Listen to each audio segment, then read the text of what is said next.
The Justice Department supports and defends the First Amendment right of parents to complain as vociferously as they wish. I can't imagine any circumstance in which the Patriot Act would be used in the circumstances of parents complaining about their children, nor can I imagine a circumstance where they would be labeled as domestic terrorism. Didn't you just wish that guy was on the Supreme Court? Well, new whistleblower documents reveal that one day before Attorney General Merrick Garland denied targeting concerned parents, the FBI was secretly planning to do just that. Now, on October 20th, the FBI's Criminal and Counter-Terror Division issued a memo asking agents to use a so-called threat tag to track investigations and assessments of threats specifically directed against school board administrators and other school personnel. In other words, they're spying on parents who question or criticize the dictates of far-left educrats. Well, what's truly shocking? Well, we probably would never have known any of this if an unnamed whistleblower hadn't come out, spoken out, reached out to Republicans on the House Oversight Committee. Joining me now is the committee's ranking member, Ohio Congressman Jim Jordan.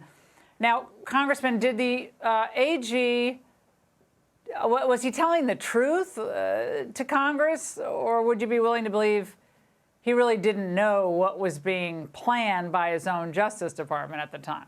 Well, he either lied to us or he doesn't know. Either one is bad for the country, bad for justice in America. Understand this, Laura, as we speak, at this moment, the FBI is, not maybe, is treating parents as terrorist threats. And the Attorney General came in front of the committee and said just the opposite. And you just played the clip. He says, I cannot imagine any circumstance where we treat parents or we give them the label of domestic terrorists. But in fact, the day before, as you pointed out, the day before, an email gets sent out to agents across this country saying just the opposite. Say spy on parents, give them this threat tag, categorize, label parents. And when I first read this memo, I thought, this is no different than what the IRS did just a few years ago when they had remember the BOLO list? Be on the lookout for these kind of organizations using these kind of words. And they had a list of American citizens just like the FBI is doing now. So he either didn't know, which is terrible, or he misled the committee when he came in front of us, and we need to have him back, plain and simple. Well, what he said, though, is we're not criminalizing or accusing people who disagree. That's a constitutional right to disagree. We would not do that.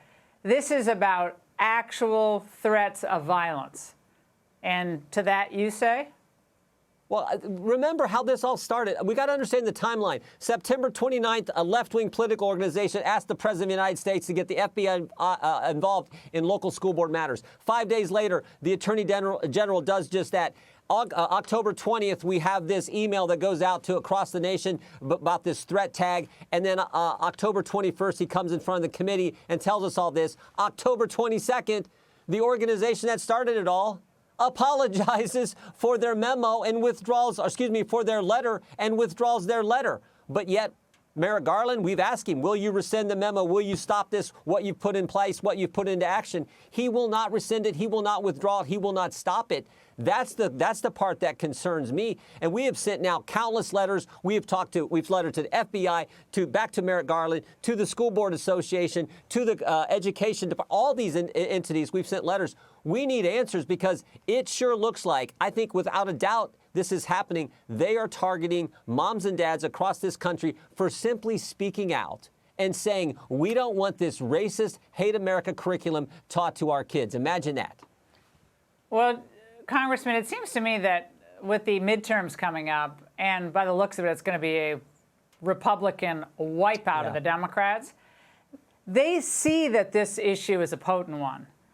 And do you agree that the goal here is to intimidate parents against showing up and getting involved across the country? So this is like wildfire. It's catching on. They don't want it to happen. Yeah, they're trying to chill First Amendment free speech. This is all about intimidating parents. But one thing I know, one thing you know, Laura, you're not going to intimidate moms and dads. No high-paid lobbyist, no bureaucrat ever beats a mom on a mission. The moms are fired up. And here's the great thing.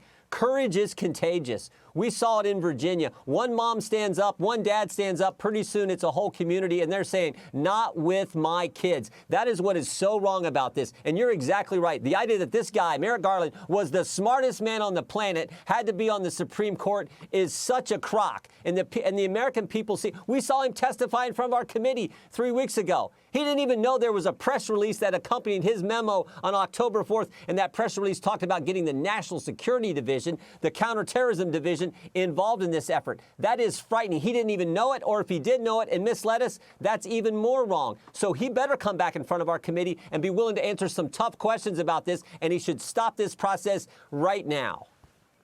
Do you think the Biden White House is putting undue influence on the Justice Department here for political reasons? That's a serious charge, because Psaki today said that's not happening. It's independent. They're independent. They're totally different from Trump. That's what her big point was today. Your reaction Of course to that? they are. We now have press reports that the White House talked with the School Board Association before the initial September 29th letter was ever sent. We know that when President Biden goes out and criticizes the pro-life law in Texas, 8 days later, the Justice Department brings suit. We know that when President Biden went out and criticized the Georgia election law changes, a few weeks later, what happened? The Department of Justice, the Garland Justice Department, goes out and brings suit. And we know what happened here. A letter on the 29th that the White House coordinated with a left-wing political organization. 5 days later, they do exactly what this left-wing political organization asked for, and we find out now they're treating parents as domestic terrorists, when in fact the Attorney General told us just the opposite. Of course they're political. Anyone with half a brain can see that. Yeah, what is it called? A terror tag or something like that? I mean, it's just, Well, it's called a threat tag, but you're right. It's a terrorist tag. That's right. It's a terrorist tag. That's exactly. It's called a threat tag, but it, in point of fact, is a domestic terrorist tag, is what they're putting on moms and dads, for goodness sake. Congressman, thank you so much. Hey, Sean Hannity here. Hey, click here to subscribe to Fox News YouTube page and catch our hottest interviews and most compelling analysis. You will not get it anywhere else.